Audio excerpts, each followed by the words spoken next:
Hello, je vais vous donner un petit message. Je pense que ce message va résonner pour beaucoup de personnes. Bien sûr, vous prenez ce qui résonne en vous et vous laissez le reste, etc.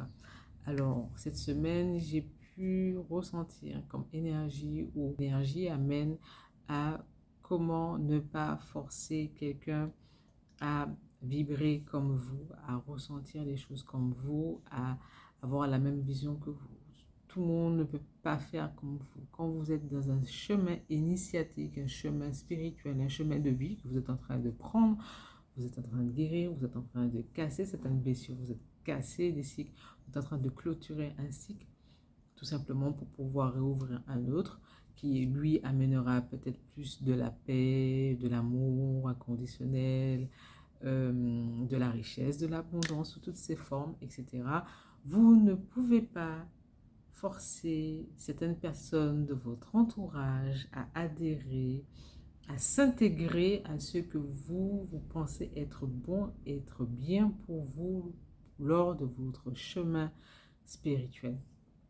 Quand je parle de ça, c'est surtout, vous ne pouvez pas imposer quelqu'un à aller se faire initier dans certaines choses ou s'intégrer à votre cercle d'amis, à s'intégrer dans votre famille, à s'intégrer dans un groupe alors que la personne n'a pas envie. N'oubliez pas qu'il y a la loi universelle qui est le libre arbitre.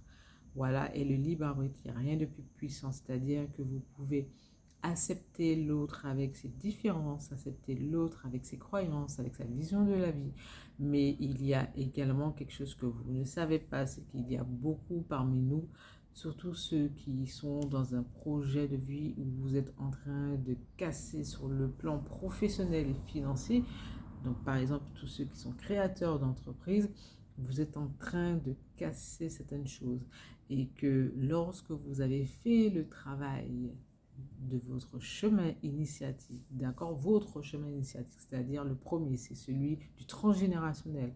Le transgénérationnel, c'est-à-dire que par rapport à vos ancêtres, ce que tous vos ancêtres, eux, ont travaillé durant leur vie, et après, vous arrivez sur cette terre et vous continuez à travailler sur certains plans pour pouvoir nettoyer, euh, retirer les blocages pour faire la place pour les nouvelles générations à venir. Et lorsque vous faites ça et que pour certains, vous avez reçu l'appel, ce qu'on appelle le wake-up call, d'accord, ou l'éveil spirituel, lorsque vous avez reçu cet appel, vous ne pouvez plus être à côté de tout et de n'importe qui. Vous ne pouvez plus être intégré dans certains groupes, dans certains chants, dans certains groupes spirituels, etc.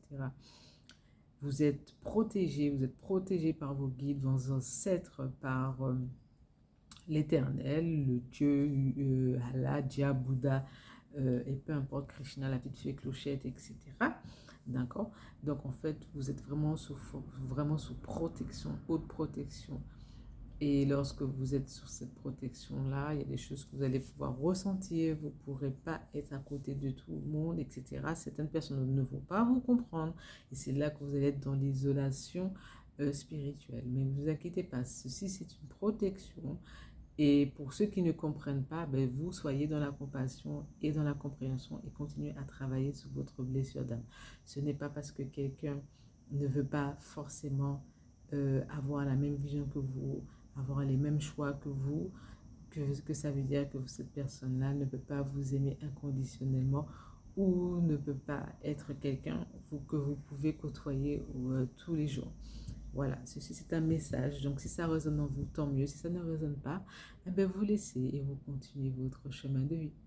À très bientôt.